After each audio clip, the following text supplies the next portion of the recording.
Mjambo mpenzi mtazamaji, na kusalimu katika jina la Yesu Kristo.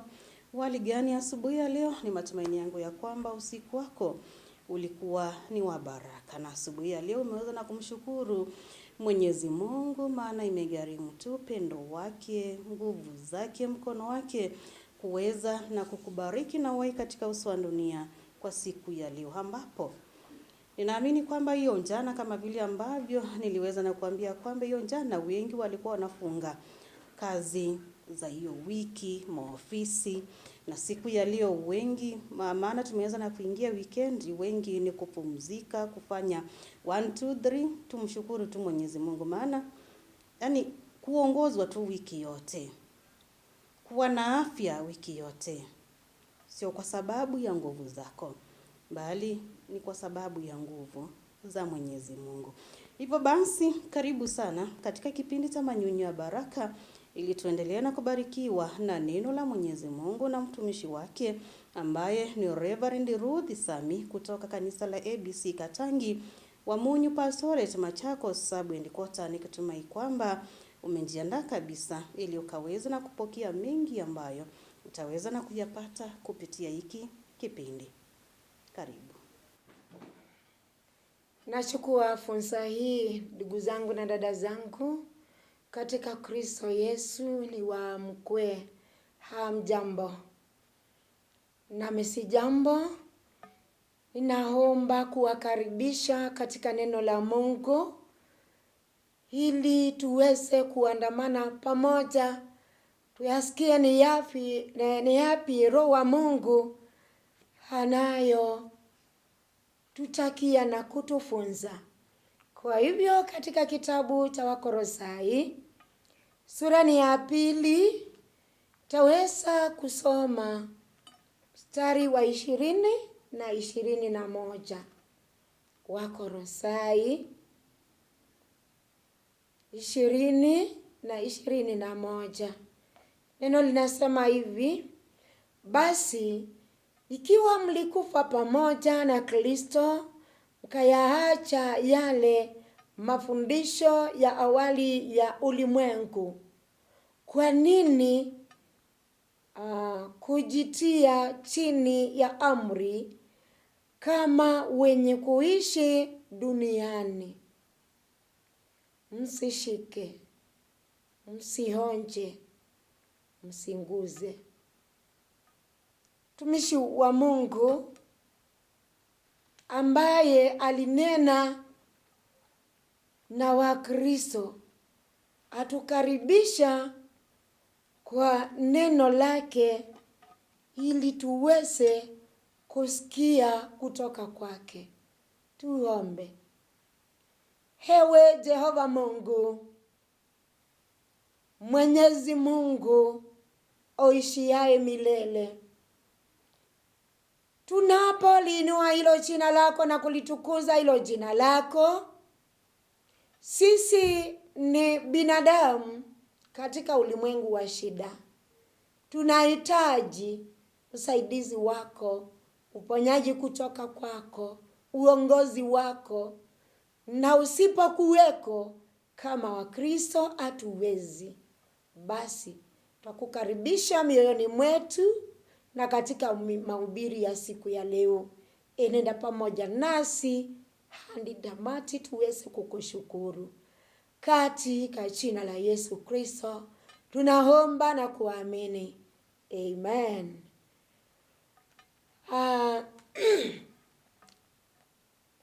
Hile jambo tutakalo kuwa nayo siku ya leo, tutaenda kupata shauri sisi tuliokufa ndani ya Kristo. Shauri ya Mungu inakuja kwetu, na hiyo ndiyo lengo. Ukiwa penye huko, ujue Mungu anakushauri. Uliyekufa ndani ya Kristo na ukafufuka, na wakati kama huu uko hai ndani yake Kristo, anakushauri kwa mambo mawili ama matatu yafuatayo. Jambo la kwanza Biblia imetuambia tusiache mambo ya dunia hii yatawale mioyo yetu na miili yetu. Tusiyaache ya dunia hii. Kweli, unaweza jifanya kana kwamba ujui mambo yale yamo duniani ambayo hayampendezi Mwenyezi Mungu. Ndio, ametupa amri 10 ili ziweze kutuongoza, na alitoa amri ni kwa maana watu waliasi. Na alipokuwa akiwaambia waache haya na yale, hawakuitikia na hawakuwa wakiacha. Kwa hivyo kwetu leo, Roho wa Mungu anatuamkua akituambia mambo ya dunia hii yale hayampendezi Mwenyezi Mungu tusiyaweke mioyoni mwetu na hata ndani ya miili yetu. Mambo ya dunia hii. Jambo moja ningependa kulitaja ni kana kwamba sisi tunapaswa kumwabudu Mungu na Mungu peke yake. Hatupasi kuabudu miungu. Hatupasi hata kusikiza sauti za watu wengine ama manabii wa uongo. Wakitoa ile kweli ya Mungu himo ndani yetu na kuweka mafundisho mengine. Hayo yote Roho wa Mungu amesema hata kamwe tusiyaweke hayo mafundisho kana kwamba tuchukue miungu migeni, tuwe tunaenda pale, tuwe tunaitisha pesa, wanatuletea pesa, hakika tunaenda kutoa kafara, wanatuitisha damu, tunachukua damu za watu. Mafundisho ya uongo hayo usiyaweke moyoni mwako wala ndani ya mwili wako. Na watu wa ibada ambao ni ya kuzimu, usiku wa walali, ndio wanaenda katika kamati zao, na huku anakushawishi akikuonyesha sikuwa na landi na nimenunua, sikuwa na nduka na nimenunua, sikuwa na ngari, tazama ndio hii, sikuwa na hiki na kile. Kwa hivyo unashawishiwa kwa mafundisho yale yametawala dunia hii na unashawishika.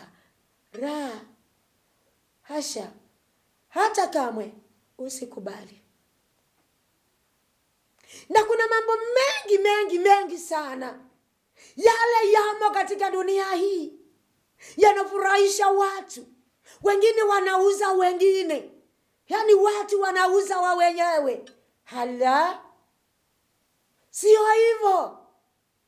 Wanawateka, wanawakuba, wanawapeleka kwingine.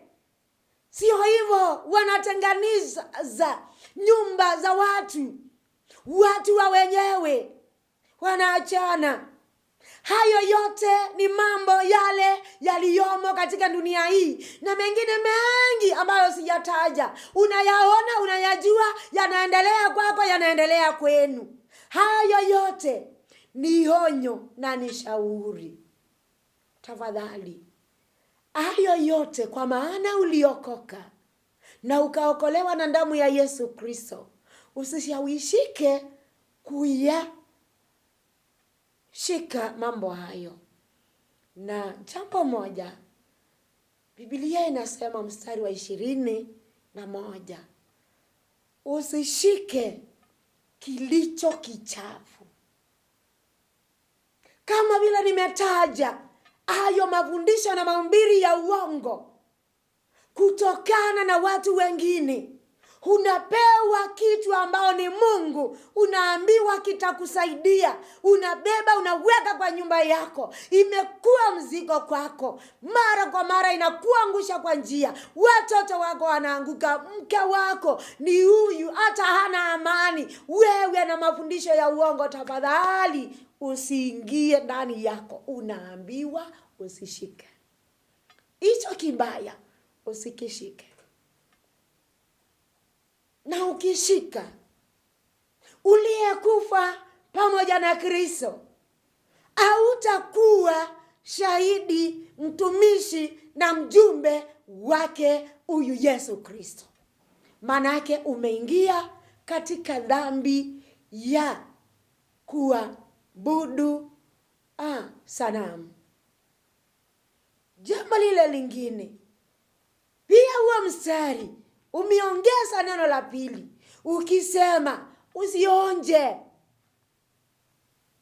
Ndiyo, ni nini hicho ambacho hautaonja?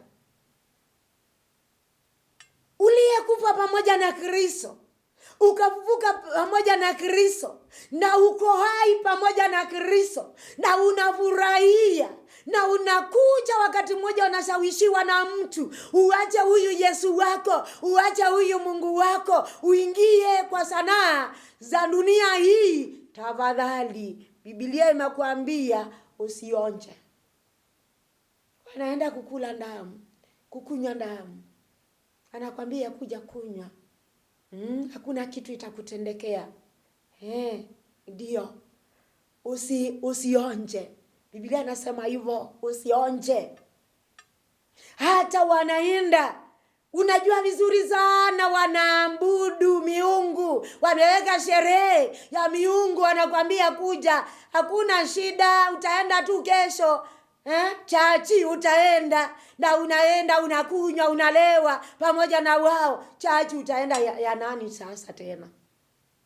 Biblia inakuambia usionje. Watu wa wenyewe usiwanguze.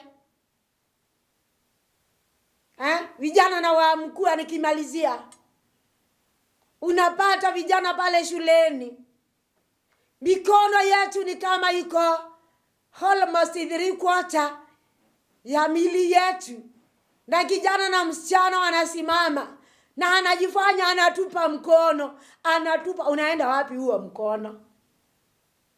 Unajaribu kunguza nini? Na hiyo itafufua nini?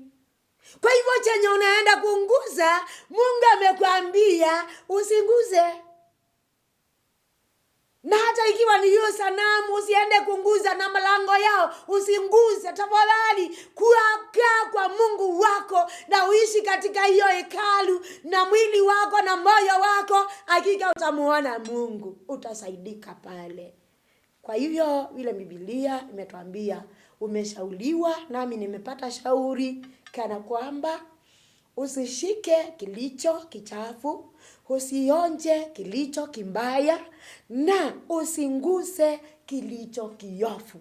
Tuache zote na tuamue kumwishia huyu Mungu na kuenenda pamoja naye. Na tafadhali, neno linasema hivi, nilikwambia usinishike, nilikwambia usinionje, nilikwambia usinenguse. Please, those 3 words, wachana nazo. Mguze Yesu, msikashike huyu Yesu. Ataenda kukutendea mema, utafurahia ndani ya huyu Yesu. Wengine watapata wokovu kutoka kwako, watasaidika, watapata amani kutoka kwako. Neema ambao uko nayo utaneemea wengine, na watasimama wale walikuwa wameanguka kimoyo. Ndugu yangu na dada yangu, hilo ndilo neno la Mungu. Umbarikiwe. Bwana na alibariki neno lake. Amina. Asante Jehova Mungu kwa shauri lako, lile ambalo mtumishi wako Paulo aliweza kuwashauri wa Kristo wa Wakolosai, akanena nao ili waweze kukuishia, na kwa maneno matatu, kana kwamba hawapaswi kushika na hawapaswi kuonja na hawapaswi kuunguza. Basi wakijaacha ya dunia ayo, na wamshike huyu Yesu, wamuonje huyu Yesu, wamunguze huyu Yesu, watajawa na furaha na kweli watakuwa wakimeremeta katikati ya wengine. Shauri nzuri utusaidie kwa hayo, na hakika utuwezeshe. Katika Kristo Yesu tunaomba na kuamini. Amen. Kuishi maisha yanayoongozwa na Kristo kuliko kuongozwa na dini ya nje. Sijui wewe kwako muumini ama Mkristo, unaongozwa na nini? Unaongozwa na lipi? Unaongozwa na kipi? Je, maisha yako yanaongozwa na Kristo ama unaongozwa na dini tu la pale tu nje? Yaani wewe unafurahia wakati ambapo unaitanishwa na dini fulani. Unafurahia wakati ambapo unaitwa jina fulani. Unafurahia wakati ambapo yani uko na title fulani, unaitwa reverend, unaitwa bishop, unaitwa pastor, unaitwa yani hizo title tu ndio zinakufurahisha, ama unafurahia wakati ambapo wewe unaongozwa na Kristo? Je, umeishi maisha ambayo yanaongozwa na Kristo ama unaongozwa na dini? Maana wengi wameongozwa na dini. Wengi wameongozwa na zile title ambazo wako nazo, yale majina ambayo wanaitwa. Sisemi kwamba hayafai, sisemi kwamba ni mabaya, lakini hata wakati ambapo tunaitwa nayo majina, tuangalie sana tuishi maisha ambayo yanampendeza Mungu, maisha ambayo yanaongozwa na Kristo Yesu peke yake, sio kuongozwa na mengi ya huku nje. Unaweza ukainuliwa sana na watu, lakini ukakosa ufalme wa mbingu. Tafakari hayo. Na ujiulize maswali pia, nami nijiulize maswali. Ni siku ambapo ndugu zetu, dada zetu wanaenda katika nyumba za ibada kuabudu Mwenyezi Mungu. Ninawatakia ibada njema, ibada ya baraka. Watumishi wa Mwenyezi Mungu ambao wataweza na kuwahudumia. Pia ni maombi yangu ya kwamba Roho Mtakatifu akaweze na kuwatumia. Na maana ni siku ya Jumamosi, ninajua wengi wako na shughuli tofauti na hafla tofauti. Wengine mnaweza kuwa yani mnalia, mmeacha na wapendo wenu, maybe siku ya leo ndio mnawasindikisha. Ninawatakia wakati mwema. Mwenyezi Mungu akawafariji, Mwenyezi Mungu akaongezee nguvu, Mwenyezi Mungu akawapanguze machozi. Na wale ambao wako na hafla za kufurahia, huwa ninawakumbusha kila wakati kwamba tukaweze na kufurahia. Yani jinsi ambayo Mwenyezi Mungu anaweza akapendezwa nayo. Na muwe na wakati mwema, siku njema. Tupatane hapo saa 3:30 usiku ili tukaweze na kubarikiwa tena kupitia marudio ya hiki kipindi. Shalom.